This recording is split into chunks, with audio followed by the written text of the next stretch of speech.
The grass is always greener on the other side, right? Have you ever wondered what makes some people happier than you are? Well, overall else, everybody just wants to find the joy in life and the thing that makes it worth living.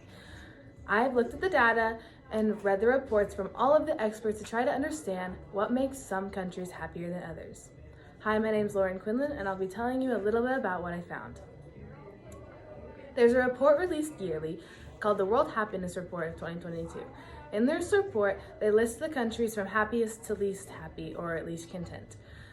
And they do a lot of research and they find different ways to figure out how a country can be happier than another one. And after learning all of this, we can look at how we can possibly make our country happier and improve our position on the list, because obviously we're not number one. The World Happiness Report of 2022 was written by Hywell, Layard, Sachs, Neve, Atkin, and Wang, and comes out yearly.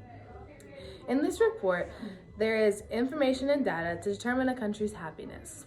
It's a list of 146 countries from happiest to least happy. The happiest country from this last year was Finland, the least happy was Afghanistan, and the US came in at 16th.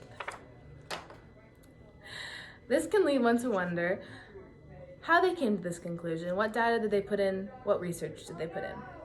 Well, many things are put into consideration, and to get the results, they take 1,000 people of mixed groups from around the country and of different wealths and everything to try to figure out the general happiness of the whole country. With these 1,000 people, they use tools to gauge their happiness, such as the Cantrell ladder. This is a tool using a scale from 1 to 10 to gauge a person's attitude towards life. So at 10, it would be most content with their life, they're happiest with their life, and they're in the best spot, like they have the best job, and they have the best social life. And 0 would be nothing's going right, they're in the worst possible spot in life, and nothing else could possibly go wrong. The second part of the survey is based on emotions. They're asked to recall the last day of their lives and figure out how many times they felt certain emotions. There are positive emotions and negative emotions. The positive emotions that they ask about are laughter, enjoyment, and learning to do something new. So the person would have to answer about how many times they felt like they did that in the last day, or if it was the predominant emotion in the last day. And the negative emotions would be worry, sadness, anger. And so like worry could explain financial instability or something going wrong in their country that made them worry or made them sad or made them angry. So what do you think your answers would be to these questions? Would it reflect happiness upon our nation? Well, what could we do to improve our position on the list, as we are number 16th and obviously not first?